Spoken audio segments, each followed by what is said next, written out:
스가랴서 앞부분은 전반은 환상이 나왔고 그 환상의 해석 같은 내용이 예언인데 그 예언이 보니까 예수님에 관한 이야기, 예수님 어떻게 오시는가, 어떻게 고난을 당하시는가, 그 어떻게 승리하시는가, 그 최후의 승리에는 주님이 다시 오시고 그의 나라가의 완성에 그냥 오시는 끝나는 게 아니라 그의 나라가 완전하여서 그 백성들이 영원히 평강 가운데 산다.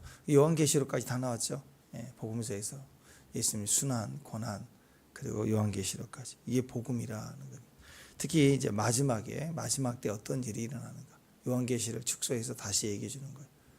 요한계시록 우리가 정리했지만 제일 중요한 1장, 2장, 3장이 끝난다고 그랬죠. 4장에서 올라와라. 그것은 보여주는 거예요. 보여주고 완성된 나라를 확인해주고 그 나라가 어떻게 이루어지는 과정을 확인해주고. 왜 알려줘요?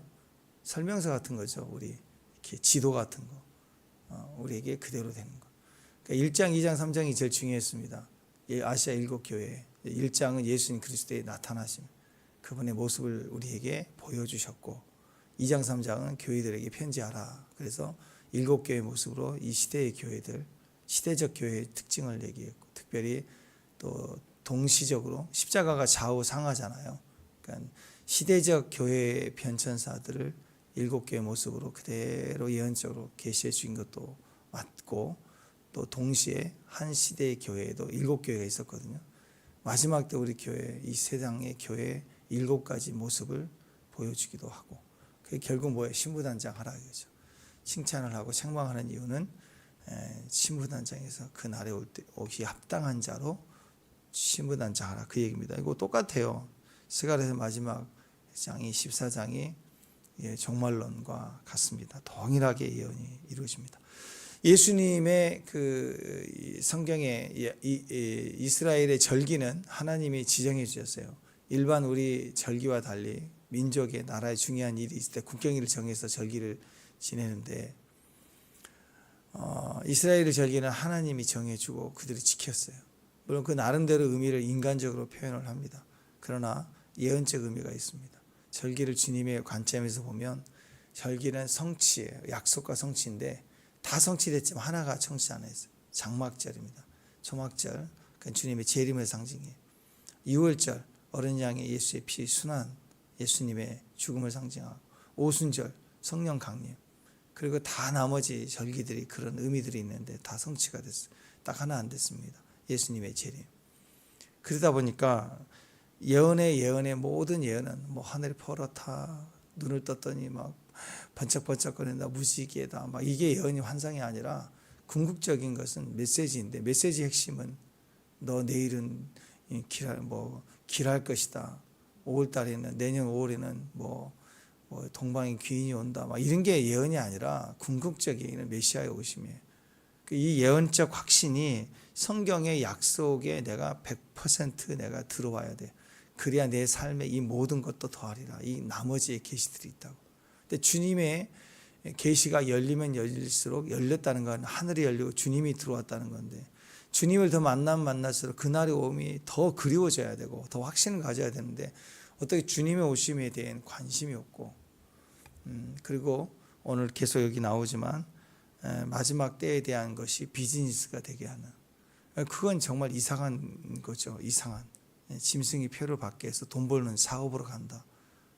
그러면 그건 다 100% 가짜라는 거죠. 종말에서 주님의 성취를 두고 볼 때 그게 너무 중요한 성취다 보니까 혼돈과 또 속임이 많고 미혹이 많다라는 거죠. 그래서 이 짧은 스가랴서 마지막 장을 가지고도 우리에게 정확한 기준을 또 한 번 우리에게 말씀하고 있습니다. 성경이 2000가지가 직접적으로 2000번에 넘게 예수님의 오심에 대한 얘기를 하고 있는데 다 재림에 관한 이야기. 그게 아직 이루어지지 않았기 때문에 많은 미혹들이 있습니다. 그러나 우리는 그리스도의 마음이죠.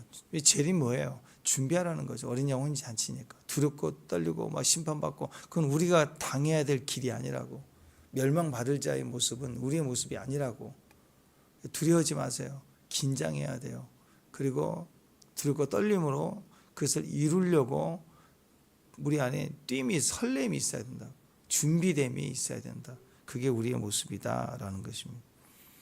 재림에 대해서 3가지 질문이 가장 중요할 것 같습니다. 언제 오느냐, 그리고 어떻게 올까, 그리고 왜, 이 세 가지 질문이 가장 중요하지 않나 싶습니다. 재림, 그럼 딱 질문이 떠오르는 거예요. 주님 언제 오신가? 그리고 두 번째, 어떻게, 어떤 모습으로 재림이 때 올 것이냐. 이 성도의 삶에 이게 기초 아니에요? 이거 안 되면 이거 흔들리는 거 아니겠습니까? 사탄, 미혹은 다 여기서 오는 거예요. 세 번째는 그러면 재림이 왜 재림이 중요한가? 우리 복음의 완성이에요. 하나님 나라의 완성. 그래서 이것이 명확해지. 모든 계시는 이 세 가지를 우리 분명히 하고 있다라는 것입니다. 첫 번째 제일 중요한 겁니다. 7절 한번 볼까요? 7절 읽습니다. 7절 시작. 여호와께서 아시는 한 날이 있으리니 낮도 아니요 밤도 아니요 어두워갈 때 빛이 있으리로다. 자, 주님은 언제 오신가? 여기 또 얘기하죠. 7절에 모른다는 거예요. 몰라요. 아무도 모르게 오세요. 여호와께서 아시는 한 날이에요. 여호와께서 아시는 한 날, 하나님만 아시는 거예요. 여호와라고 해요. 하나님만 아시는. 신약 버전으로는 어떻게 말씀하시나요? 마태복음 24장 25장 나오잖아요. 24장 36절에 보면 이렇게 얘기합니다. 그러나 그 날과 그때는 아무도 모르나니. 아시죠? 이 말씀. 하늘의 천사도 모른다. 아들도 모른다. 예수님도 감히 모른다. 그리고 누가 아느냐? 오직 아버지만 아신다. 그건 알고 모르는 계시의 구분을 얘기하는 게 아니에요. 예수님 좀 성삼위 하나님 중에 예수님은 덜 떨어져. 부족해. 그래서 모른다. 그게 아니라고. 그럼 예수님도 모르면 성령님 아시겠어요? 그렇게 그러면 성령님은 더 위격이 떨어지신가요? 아니에요. 성삼위 하나님이 동일하십니다. 근데 그게 구분이에요. 남자와 여자가 달라요. 능력 차이가 아니라고. 다르다고. 제가 늘 얘기하지만 장미꽃을 보고는 이게 더 예쁘게 생겼다. 얘가 또 크다. 시들을 뭐 이렇게 비교를 하는 거지. 장미하고 백합하고 어느 게 더 예뻐요? 그건 구분이 안 되잖아요. 다 이쁘잖아요. 종류가 틀리잖아요. 그거 어떻게 평가를 해요? 힘센 놈이 우긴 놈이 선포하는 게 더 맞다. 그건 뭐 힘의 원리죠. 그게 무슨 꽃의 원리겠어요? 성삼위 하나님은 다 아름답고 귀하고 영원하고 완전하십니다. 근데 그 권한을 존중해 드리고 인정해 질서상 인정해 드리는 거라고. 인정해 드리는 거. 거기에 하나님 나라의 아름다움이 있어요.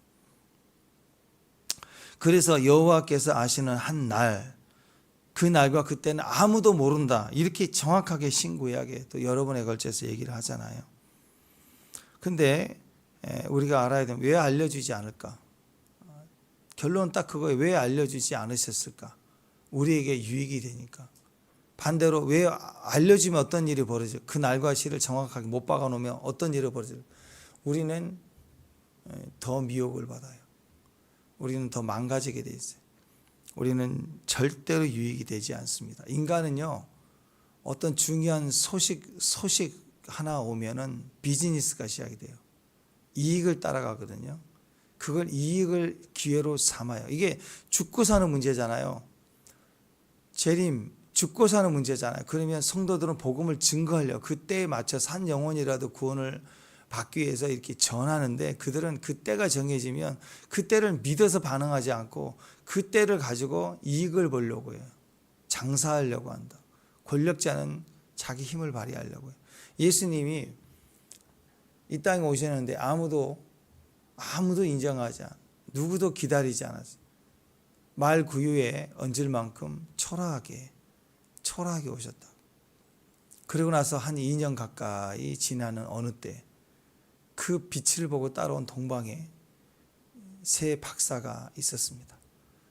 행간의 학설에 의하면 신라 시대에 새 장관이다, 학자다 이렇게 얘기한 한국 분이 있어요. 재밌죠? 그런 기록이 있어요. 기록이. 실제로 BBS 방송인가 그 옛날에 조사를 했는데 전 세계 그 시대에 천문학이 제일 발달됐는데 기록에 없대요. 없었는데 한국 신라 시대 서라벌에 첨성대 거기서 그 기록이 새 별이 떠서 학자들 알아보러 갔다 그런 문헌이 있대요, 우리나라에. 신기하죠. 하여튼 좀 너무 과장하지. 그때 시대에 예루살렘까지 갔다 좀 그렇긴 하죠. 어쨌든 그런 게 있어요. 어쨌든 새 박사가 외부에 있는 새 동방 박사가 어떻든 예수님 영접하러 와서 제일 그 헤롯 왕에 가서 왕이 태어났는데 어디냐 그랬잖아요. 그때 헤롯이 어떻게 반응해? 그 날과 시와 그 장소와 메시아라는 얘기를 해주니까 헤롯의 반응은 뭐래? 죽이려고 하죠. 믿고 경배하려는 게 아니라 죽이려고 하죠. 마지막 때 예수님의 재림의 때가 정해지면 사람들은 이익을 보려고 하고 그걸 이용해서 죽이려고 하고 장사해서 돈 벌려고 하지 재림을 절대 믿지 않아요. 그날이 오면 멸망인데 믿고 구원받을 생각은 안 하고 더 미혹을 받게 됩니다. 정치적으로 세상적으로 비즈니스가 일어납니다. 재림 비즈니스. 재림 사업이 막 일어나요. 그리고 조회수 뽑으려고 세상에 인터넷 방송하는 사람들은 다 날릴 거예요. 뭐 한 달 전에 러브버거 떴을 때 계양산에 얼마나 많은 유튜브들 와서 막 흰 옷 입고 막 난 무슨 재림주 같은 줄 알았지. 흰 옷 입고 또 어떤 유튜버는 흰색이 이렇게 많이 붙으니까 그걸 찍으려고 여기까지가 아니고 여기까지 긴팔 입고 그 더위에 그래 여기까지 더 묻어. 그냥 뭐 러브버거 온몸에 다 붙어갖고 막 사진 찍고 이렇게 많습니다. 뭐 이거 한번 하려고. 그러니까 그 무슨 소문만 터지면 막 날려드는 거예요. 자기 마음대로 해석을 하고 막 방송을 해야 되니라 난리. 뭐 투표할 때도 뭐 부정선거 그거 하나 가지고 또 난리 치잖아요. 지금까지 어떻게든 사람들의 관심이 빠지면 없어져요. 다 없어지거든. 진리는 끝까지 가야 되는 거 아니에요. 자, 이게 세상입니다. 1990년대요. 우리나라에 88년 후반부터 89년 하스트반 선교사님 시작해서 경배 찬양 운동이 새로 물결. 그때는 무슨 청춘 선교단 이런 식으로 우리 찬양단이 있었거든요. 그다음 중창팀 이런 게 있었죠. 율동하고. 근데 경배와 찬양이라는 흐름이 물론 그 전에도 들어와 있었어요. 예수 전도단이나 뭐 여러 다드림 한사랑 워십 이런 데서 영적인 찬양을 하고 다 그런 모임이 있었지만 대외적으로 우리나라에 영향을 준 건 온누리 교회잖아요. 그때 웬만한 영적으로 뜨거운 자매들은 다 머리 잼매고요. 흰 티셔츠나 이 와이셔츠 흰 거 입고 여기 치마는 긴 거 회색. 그리고 서빙고 근처 가면 다 그거 하고 저 지방에서도 올라와 그렇게 교복같이 입고 왔다고. 로스페이스는 아닌데. 그분 다 눈에 띄어서요. 저 누나는 저분은 경배 찬양에 열심히 지방에서 올라왔군. 막 그랬다고. 경배 찬양 운동이 그렇게 시작됐어. 각 교회마다 드럼이 들어가고 찬양하고 막 변혁이 일어나는 시기라고요. 그때가. 그래서 그때 94년도에 중국에 처음 수교돼서 선교 열려서 갔을 때 홍콩을 거쳐서 나왔거든요. 홍콩에 왜 갔냐면 경배 찬양팀이 홍콩 집회를 한다고 우리가 같이 기도하고 합력해야 된다고 해서 중국 사역 마치고 홍콩 들렸다가 한국에 왔는데 홍콩에 가서 메인 스타디움을 갔거든요. 근데 우리나라보다 막 더 많이 홍콩 젊은이들이 그 메인 스타디움에 다 모여서 막 경배 찬양팀 얘기할 때 같이 찬양하고 그리고 우리가 그 약속을 미리 했나 봐요. 마지막 날인데 집에서 음란물이나 비디오나 막 이런 험악한 거 다 가져와서 우리가 찢자 그랬더니 막 거기다가 다 막 산더미처럼 갖고 와서 쌌더라고. 회개하고 찢어버린다고 젊은이들이. 그리고 막 가서 기도하고. 그럴 때 보니까 홍콩도 막 대단한 움직임도 있었고 또 대만도 그랬대요. 대만도 경배 찬양 집회할 때 회적으로 우리나라도 변화가 있었지만 회적으로 굉장히 변화가 있었습니다. 대만에 실제로 1990년대에 있었어요. 엄청난 10만 명 가까이 교회에 변화가 일어나기 시작하고. 근데 갑자기 우리는 외국에서 와서 영향을 주고 가잖아요. 오늘의 경배 찬양팀 와서 가고 났을 때 대만에서요. 그 자체의 부흥이 막 일어나기 시작하니까 그때 시한부 종말론 그래가지고 중공이 지금도 그렇지만 중공이 이번에 쳐들어온다. 누가 시한부 종말론을 내서 막 그런 거 전쟁 난다. 그래갖고 갑자기 우리가 막 뭐 순교하자 그렇게 가지 않고 그 여론이 어떻게 가 태평양에 어느 섬을 사자 해갖고 그걸 집단적으로 사서 옮기려고 막 돈 모으고 난리 났지. 이민 가고 저번에 전쟁 난다고 치앙마이에 가고 막 그래 한국 사람 그랬던 것처럼 집단적으로 그렇게 해갖고요. 대만에서 부흥으로 일어나기 시작하는 그런 많은 학생들, 그런 교회들이 거기 동참해갖고 다 도망간다고, 대만 큰일 난다고. 진공이 적그리스도의 나라고, 그래서 대만을 침공하고 종말이 온다고 그래가지고 막 교회들이 사회에 굉장히 큰 문제가 됐어요. 그러다가 아니었잖아요. 그래 푹 꺼진 거예요. 푹 꺼져버려요. 정말론, 시한부 정말론 때문에. 미국에서도 2002년도 9.11 사태도 있었지만 재림 스캔들이 굉장히 크게 일어났습니다. 9.11 사태 이후에 테러의 그런 경계령 두려움 속에 시한부 정말론이 뭐 어느 때나 있었지만 그때도 한바탕 지나갔습니다. 지구 최후의 날, 남겨진 자들이라는 책이 나왔어요. 그 책이 출판이 5천만 부 이상 팔려가지고 막 영화로도 제작되고 전 세계적으로 난리를 쳤어요. 근데 그 책이 우리나라에 별로 효력이 없었거든요. 왜 그러느냐? 정말 하나님이 보호하사 그 전에 우리는 다미성교회 사건이 있었거든요. 1990년대 다미성교회 때문에 한바탕 난리가 나고 막 뒤집어진 결과가, 그 다음에 2000년도에 10년도 안 돼서 이 지구 최후의 날이란 남겨진 자들은 책이 나왔을 때 반응이 이것도 시한부정말론이다. 그래서 다 안 쳐다봤어요. 한국은 그래 별일 없었는데 그때 대단했습니다.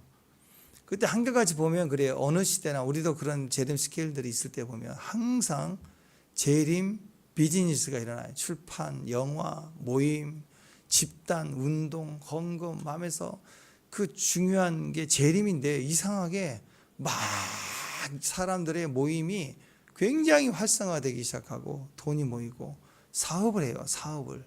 신기하죠? 그걸 보면 딱 알 수 있어요. 아, 재림 날짜 니꼴 사업이 터지는구나. 날짜가 정해지면 사업이 터져요. 이거 꼭 공식입니다. 날짜가 터지면 사업이 터진다. 그럼 사람들이 날짜 때문에 이렇게 재림의 기준 때문에 모이는 게 아니라 그 다음에 돈 때문에 모여들어요. 돈 때문에. 어느 단체가 날짜를 얘기하면 사람이 막 모이는데 재림을 준비하기 모인 게 아니라 그건 슬로건이고 그 막 온갖 떼거지같이랑 바글바글 모여듭니다. 그들은 다 사람 모이는 곳에 돈이 있어요. 돈을 벌려고 모이는 거예요.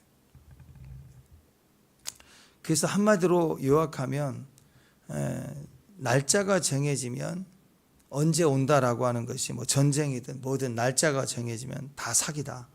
그걸로 돈 벌려고 다 모인다. 예수님과 전혀 상관이 없다. 그걸 알아야 돼요. 그러니까 지금도 그래요. 여러분 애국운동 한다고. 난 TV에서 그거 보면 너 기가 막힌 거야. 애국운동 나라 살아야 교회가 삽니다 하고 교회에 모이라. 아니죠. 나라 망해도 신앙은 살아있고 교회는 살아있는 거예요. 아니 초대교회가 그렇게 있잖아요. 초대교회 나라 없는 데서 시작이 됐잖아요. 근데 어떻게 나라가 망하면 교회가 망한다고 생각하지? 어떤 신앙이 그런 신앙이 반대잖아요. 그러면서 막 목사들 안 나온다고 막 내 밑에 서라고 그러는데 그 밑에 안 가면 목사 아닌가? 전혀 엉터리 같은 얘기를 하는. 그래서 애국운동이나 시급이 급한 거, 나라가 공산화 다 된다고 하면서 막 난리를 치는 거. 뭐 청와대로 옮긴 이유가 뭐 거기 다 뭐 인터넷 라인부터 CCTV가 다 도청 장치가 다 돼서 그렇다. 아니 그거면 다시 깔면 되잖아. 집도 사로 짓는데 뭘. 다 자기 얘기에 자기 얘기. 하고 싶은 대로 하려고. 그리고 공산화 다 됐다고요? 그런 얘기. 부정선거라고요? 전부 돈 벌려고 몰려드는 거. 돈 벌려고. 딱 보면 가짜요. 가짜. 애국운동 한다고 하면서 막 카드 가서 보면요. 막 카드 만들려고 그래요. 번호 이동해야 된다. 그게 수익 구조상 이게 애국운동이 도움이 된대. 그리고 전부 보면 전부 그 다음에 뭐 처음에 나눠주고 뭐 사라 그러고 건강식품 다단계 그거 사라 그러고 이것이 이윤이 애국운동 한다고 그러고 그 다음에 여기 가입을 하면 또 누가 사면 조금 더 이윤을 준다고 그러고 막 별 방법들이 다 동원해서 그 주변에 가면 전부 그거 팔고 있다. 거기 할머니 할아버지 속아가지고 그거 팔고 있고 전부 비즈니스가 움직이는 건 다 가짜예요. 가짜. 아니 진짜 주님이 재림하시고 그러면 너무 중요하면 그게 무슨 소용이 있어요? 나라가 위기고 멸망 직전이면 뭐 집이 뭐 소용이 있어요? 지진 나면 소용이 있냐고 다 무너질 텐데 피난 가든지 아니면 순교 정신으로 죽든지 주님을 의미하고 전도하고 죽자. 그게 사실 답이 아니에요. 그렇게 안 하잖아요. 전부 비즈니스에 여기만 모여라. 여기만 구원이 있다. 뭘 사라 만들어라. 전부 그 주변에 가면 돈이에요. 돈. 자, 전 세계도 그렇습니다. 우리나라도 날짜가 정해지면 전부 비즈니스로 갑니다. 그래서 부작용이 많아져. 인간은 자꾸 주님보다 돈에 관심이 많기 때문에 자꾸 쏠린다. 그러니까 진짜라면 진짜 생각해 보세요. 언젠가가 중요한 게 아니라 준비됨이 중요해요. 한번 생각해 보세요. 진실되게 사랑하는 사람 만났어요. 지금 진실되 내가 정말 사랑하는 사람 만났어. 결혼해야 될 사람. 할렐루야. 아니 기쁘잖아요. 옛날로 가서 생각해 보세요. 옛날로 가서 내가 정말 결혼해야 될 사람을 만나서 정말 결혼하고 싶은 사람, 너무 좋은 사람 만나서 설레죠? 우리 유집사님밖에 없네. 설렌 사람. 설레요. 그러면 자, 여기서부터 뭐가 중요해요? 결혼 날짜가 중요한 거예요? 준비됨이 중요한 거예요. 정말 소중한 사람 만나면 내가 더 준비되려고 노력해. 요리도 준비하기도 하고. 그렇잖아. 그죠? 뭔가 더 좋은 결혼 생활, 행복한 삶을 위해서 내가 더 말 한마디라도 준비하려고 하고. 행동도 그렇고. 미래에 대해, 재정에 대해서 함부로 쓰지 않고. 그래서 여러분 데이트할 때는요, 나를 왜 이렇게 맛없는 거 사주냐, 나도 맛있는 데 사주라, 비싼 거 사주라, 막 이런 마음을 갖다가 두 사람이 결혼하자고 마음을 딱 먹을 때부터는 데이트 비용도 줄인대요. 이거에서 그 관심도 맨날 어디 좋은 데 가자, 좋은 카페 가자 이런 데 가는 게 아니라 결혼 박람회나 아니면 전자제품 파는 데도 다녀보고 막 이런 데 점점 무의식적으로 점점 준비해 가는 거예요. 물질도 이게 사람 됨됨이가 바뀌는 거예요. 뭔가 만남에 있어서 정말 소중하고 중요하고 진짜면 때가 중요한 게 날짜가 중요한 게 아니라 근데 만약에 둘이 결혼하기로 할 때부터 날짜를 중요시해요. 그러면 이 여자 이 남자 만나면 큰일 나요. 자기 좀 그거에 대해서 자기 모습, 자기 자랑 이렇게 날짜에 해당되는 비즈니스가 움직이면 이건 뭔가 잘못돼 가고 있는 관계예요.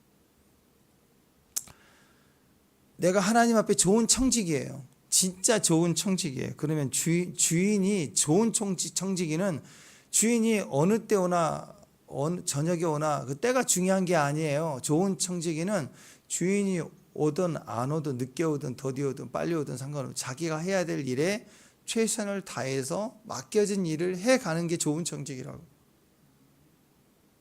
며칠 전에 발칵 뒤집었죠. 난리 났죠. 알바생이 하는 시간, 이 알바를 잘하니까 맡긴 거죠. 주인이 갑자기 느낌 이상해서 일시 방문을 했더니 들통이 났어요. 알바가 그 카페인가 뭔가 모르겠는데 주인이 딱 맡기고 나가니까 주인이 간 다음에 안내 표시를 하나 딱 계좌번호, 그래서 계좌로 그 음료 시킨 것을 입금해 주면 20% 할인해 줍니다. 그러니까 우리가 이제 얘기하듯이 신용카드 한 거보다 이제 현금을 입금해 주면, 현찰을 주거나 현금을 입금해 주면 이제 뭐 이렇게 좀 세금 덜 내려고 하겠다. 그리고 보통 생각하잖아요. 재래시장이다. 그렇게 생각하고 타는데 20% 싸면 이거 해야지 다 해준 거. 근데 그 계좌번호가 자기 거예요. 머리가 이렇게 좋은 거야. 이렇게. 매출이 이상해. 일시 방문을 딱 했더니 모르는 편말이 있고 알바생이 다 그걸로 자기 돈 챙기는 거. 그런 일들이 요즘 기가 막히는 일들이 벌어진다고. 무서워하지 않아 세상을. 이런 일들. 그러니까 좋은 청지기는 주인이 오든 사장님 오든 안 오든 상관이 없어요. 자기 일을 성실히 할 때. 그때 그게 진짜죠. 근데 만약에 이런 청지기라면 얼마나 두려워. 사장이 올까 봐. 오면 두려워요. 오시면 안 되잖아요. 사장님. 그럴 거 아니에요. 그래서 악한 자들은요. 주님의 종말이 너무 중요한 거예요. 주님 때가 너무 중요한 거예요. 주님의 때를 알아야지 자기가 이익을 보는 거예요. 주님의 때를 알 때 이익이 되는 쪽이라면, 주님의 때를 모르기 때문에 신앙이 약해진다고 생각하고 우리는 가짜일 가능성이 높습니다. 근데 주님의 때가 있든 모르든 알든 알지 않든 내가 준비됨이 있고 내가 할 일이 있는 사람들이 진짜예요. 그래서 깨어있으라. 정말의 가장 중요한 핵심은 날짜가 아니라 깨어있는 거다. 됨됨이다. 베드로전서 4장 7절에 보면 만물의 마지막이 가까웠으니 그러므로 너희는 정신을 차리고 근신하여 기도하라. 아가서에서는 정신을 차리자 그랬죠. 정결한 신부의 옷을 차려 입어라. 줄여서 정신 차리자 그랬죠. 그게 종말이 아가서에도 나오는 거예요. 정신 차리자. 종말이 왔다 그러면 날짜 계산하고 있어라. 그게 아니라 정신을 차리고 근신하여 기도하라. 깨어있으라. 그러니까 만물이 마지막이 가까웠으니 너희는 정신을 차리고 근신하라. 그러면서 베드로전서 4장 8절 그 이후부터 11절까지 쭉 나오는 얘기가 그거예요. 무엇보다도 뜨겁게 서로 사랑하라. 사랑은 허다한 죄를 덮는다. 서로 대접하기를 원망 없이 하라. 사랑하라, 대접하라. 은사 받은 대로, 선물 받은 대로 은혜를 맡은 선한 청지기처럼 서로를 봉사하라. 사람을 더 봉사하고 챙기고 사랑하라 그랬어요. 저기 태평양에 작은 섬 하나 사서 집단으로 갈 생각하지 말고.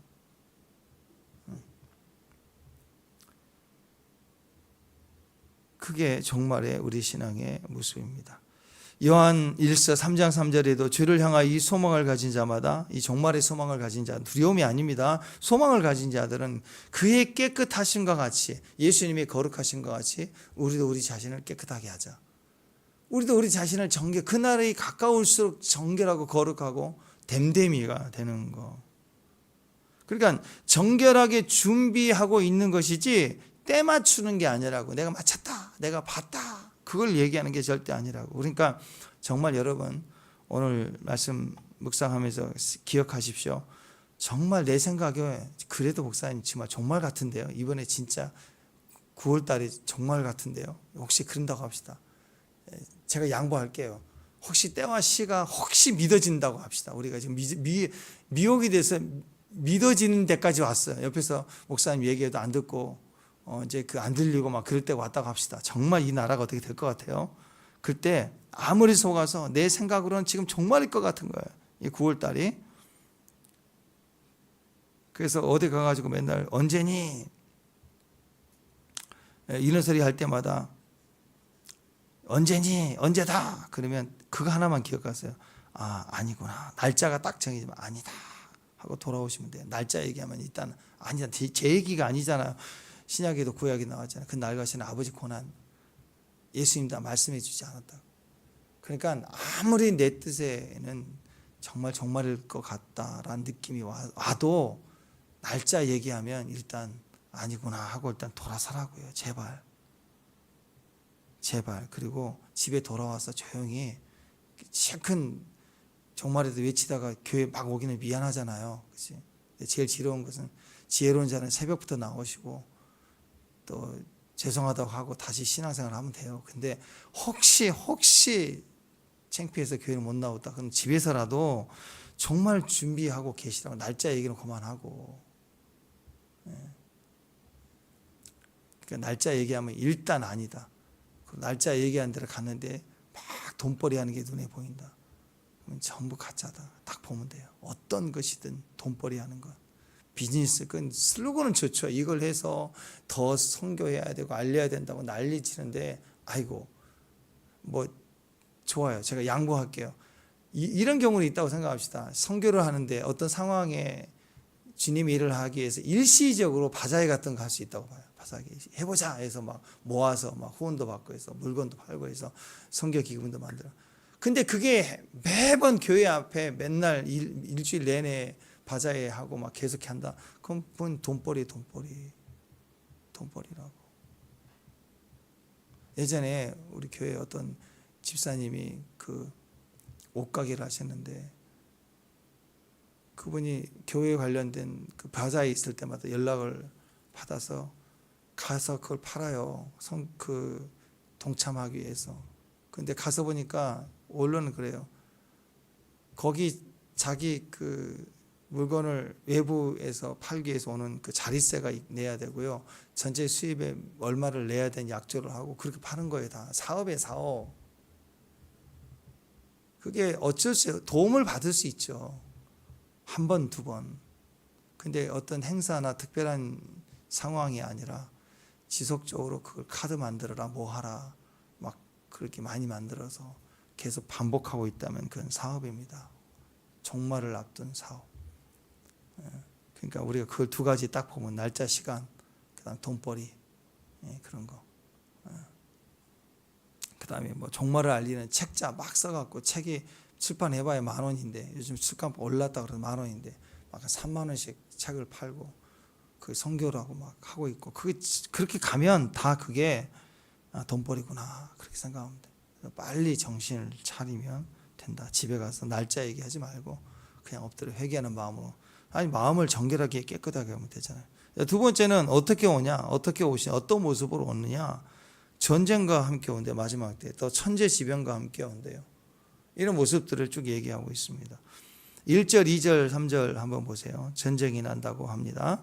여호와의 날이 이른다 하면서 약탈된대요. 나누어진대요. 나라가 예루살렘을 향하여 싸우게 된다. 여기 보면 특징이 하나 나옵니다.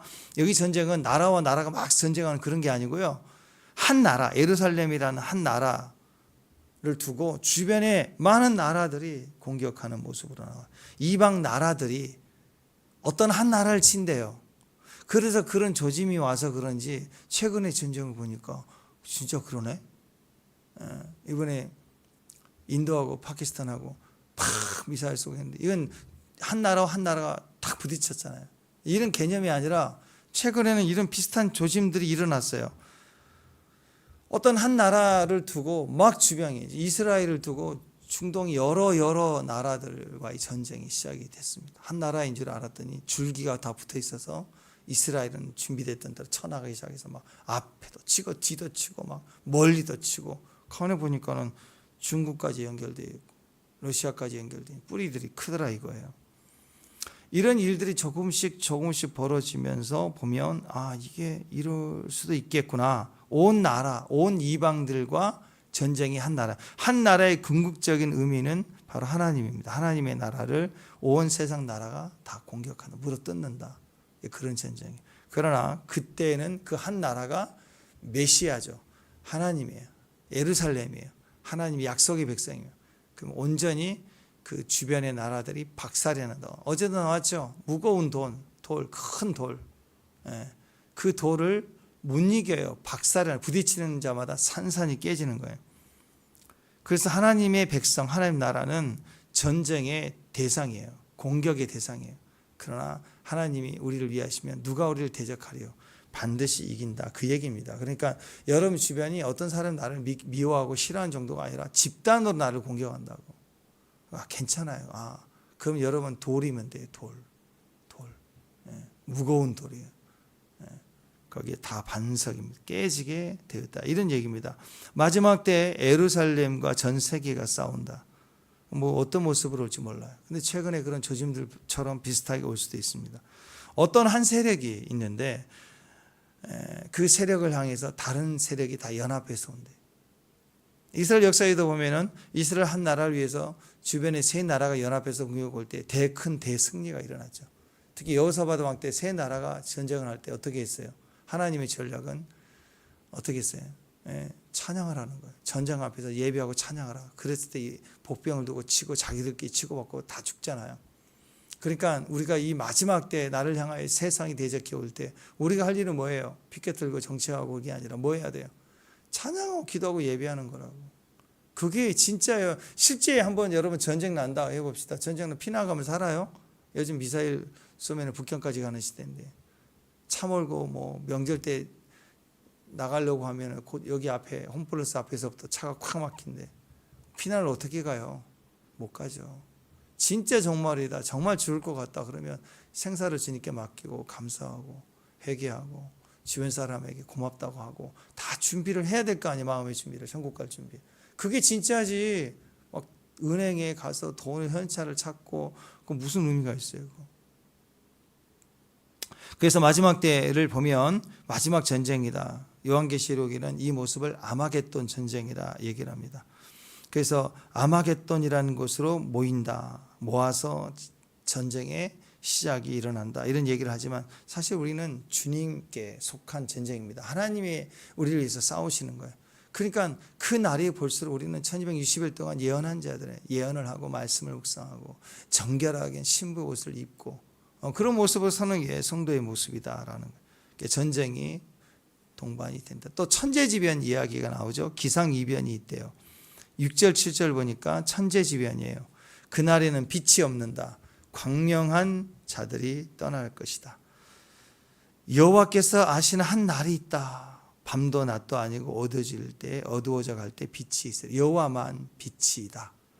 요새나 이런 데 보면은 모든 전쟁의 시기 발전소 다 끊어지니까 또 보조 배터리로 불 켜는 게 다 어느 시간 지나면 다 꺼질 거 아니에요. 그죠? 온 세상이 껌껌해집니다. 근데 단순히 전기가 없어서 껌껌해지는 게 아니고 환란의 때에는 애굽에서도 그렇지만 영적인 환란의 때는 껌껌해져요. 대낮에도 껌껌해져요. 그 두려움이죠. 여러분 쓰나미나 이런 그 기상 이변이 일어나서 대낮에 막 천둥치고 그럴 때 대부분 껌껌해져요. 껌껌해집니다. 두렵습니다. 그때는 밤에 온 발전기 전기가 다 끊어지고 그럴 때 깜깜할 때 유일한 빛은 달빛밖에 없어요. 달빛. 이해가 되시죠? 그래서 마지막 때는 하늘의 달빛이 핏빛 같다 그러면 그때는 달빛이 어떻게 바뀌느냐? 핏빛으로 바뀐대요. 무슨 뜻입니까? 6월절 보름달이거든요. 그래서 예루살렘의 6월절 보름달은 굉장히 큽니다. 이상해요. 우리나라 보름달보다 훨씬 더 커요. 블러드문 한번 보세요. 그래서 그 밝은 달빛에 예수님이 붙잡혀서 피를 흘리셨다고. 어느 날 저녁 하늘 달빛만 환하게 비칠 때 달빛이 붉은 블러드문이라고 해요. 붉은 빛이 보이면 예수님 달빛이 우리에게 전도하고 있어요. 지금이라도 예수를 믿어라. 피를 믿어라. 마지막 호소라고. 알고는 있어야지. 뭐 달빛이 핏빛 같겠고 뭐 그렇고 근데 어느 날 보면 진짜 달빛이 핏빛같이 보이는 건 진짜 마지막이라. 그러니까 여러분 온 세상이 재난, 기근, 인간이 할 수 있는 게 다 두렵고 또 무서움으로 있는데 달빛이 유일한 빛인데 그 달빛은 모든 사람이 절망 속에 빛을 보는데 그 빛이 핏빛 같다 그러면 진짜 종말이구나. 그때는 주 예수를 부르라. 누구든지 그 이름을 부른 자마다 구원을 얻으리라. 그랬잖아요. 그때 진짜 정말이라 알아야 돼요. 그죠? 신용카드 뭐 물건 뭐 건강식품 사야 되고 그런 광고 할 수가 없겠죠. 그때는 메시지가 있다면 뭐가 있어요? 딱 주 예수를 지금이라도 믿으세요. 옆에 있는 사람에게 전도하는 거. 그 일화들 보세요. 9.11 일어났을 때 그 뭐 70몇 층인가 거기 닫아버렸잖아요. 그래서 걸어서 내려오지 못하게 미안하다고 하면서 잠가버렸잖아요. 한 층 사이로 닫혔다고. 이분들이 내려오면 더 혼선이 내려와서 다 구치를 못하니까 잘라버리고 그 밑에 사람 많이 걸어 내려와서 10몇 분 만에 다 구출되고 나머지는 그냥 죽은 거 아니야. 그 위에 있는 사람. 그때 사람들이 딱 갈라졌다는 얘기 들으셨잖아요. 제일 먼저 사람이 할 일이 죽었구나 싶을 때 그 짧은 무너지기 전에 전화를 다 가족들에게 해서 사랑한다고 가족들에게 고맙다고 다 얘기해요. 어떤 사람은 그 살려고 그 빌딩 창문 밖으로 구원해달라고 막 그러다 떨어지는 장면도 보셨을 거예요. 그때 어떤 사람들은 자기 동료들 중에 믿지 않는 사람을 전도했대. 전도하고 모여서 서로 기도하고. 그러니까 죽어봐야 아는 게 아니라고. 임종의 때를 보면 진짜인지 가짜인지 다 드러나요. 여러분 정말이 된다 그럴 때 어떤 모습인가요? 태평양 섬 하나 사러 갈까요? 그쪽은 아니라는 거죠. 어떻게든 살려고.